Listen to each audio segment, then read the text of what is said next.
దోసకాయలు ఉన్నాయి అక్కడ, చాలా బాగా వచ్చాయి. పెద్ద దోసకాయలు అనమాట, చప్పగా. హాయ్ ఫ్రెండ్స్, చూపిస్తాను మీకు దోసకాయ.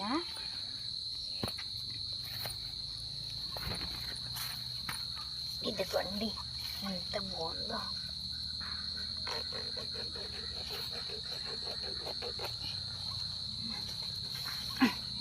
పండైపోయింది చూడండి ఫ్రెండ్స్, దోసకాయ ఇంత పెద్ద కాయ. ఇది మధ్యలో కట్ చేసి బెల్లంతో తింటే చాలా బాగుంటుంది అన్నమాట. చూడండి ఫ్రెండ్స్ ఎంత కాయ. సరేనా, బాయ్ ఫ్రెండ్స్. బాగుందా? హాయ్ ఫ్రెండ్స్, చూస్తారు కదా, ఇదేంటి చూస్తున్నారా? ఈ ముక్కేమో తెలిసిన వాళ్ళకి, చుట్టాలకి ఇచ్చేసాం. ఇది ఉందన్నమాట, బుడమ్మ పండు. బుడమ్మ పండు అంటారు, దోస పండు కూడా అంటారు అన్నమాట.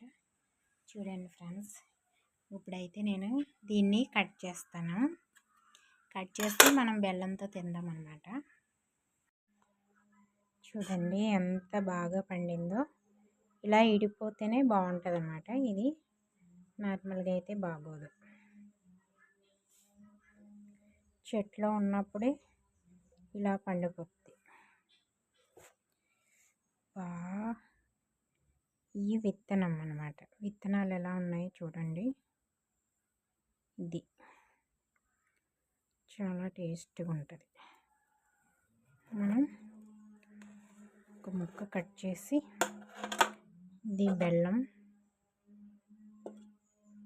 బెల్లంతో తినాలన్నమాట. టేస్టీగా ఉంటుంది.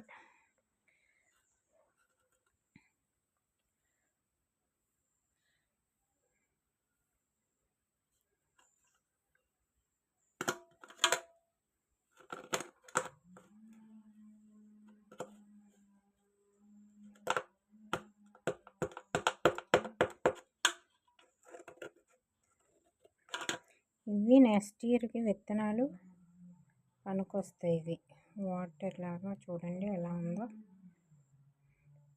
ఇది ఇలా తీసేయాలి.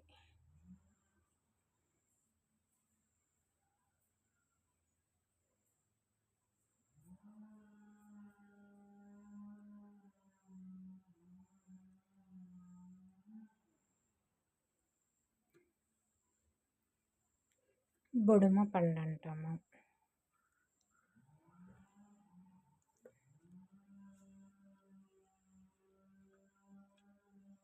బుడమ పండు.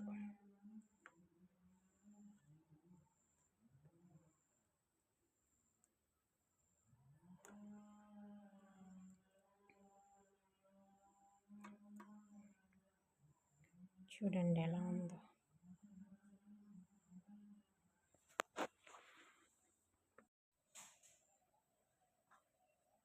ఇప్పుడు మనం, ఇది స్వీట్గా ఉండదు, చాలా చప్పగా ఉంటుంది అన్నమాట. చూడండి.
అక్క తినేత్తా.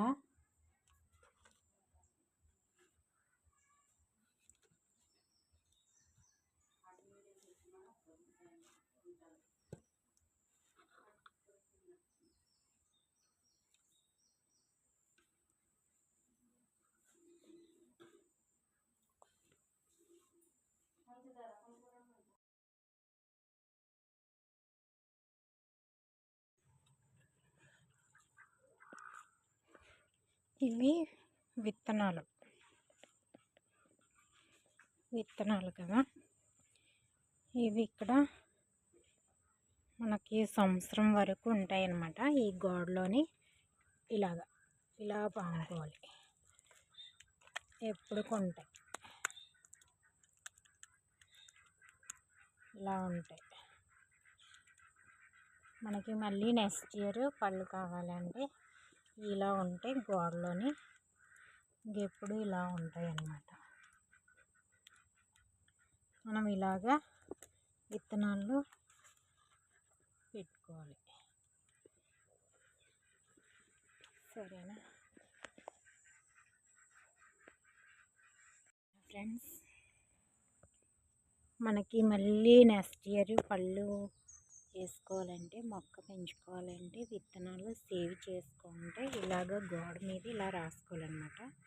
ఎప్పుడు ఇలా ఉంటాయి. మళ్ళీ నెక్స్ట్ ఇయర్ మనకు పళ్ళు కాసి పిక్కలు మళ్ళీ నెక్స్ట్ ఇలాగే నిల్వ చేసుకోవాలన్నమాట. సరేనా?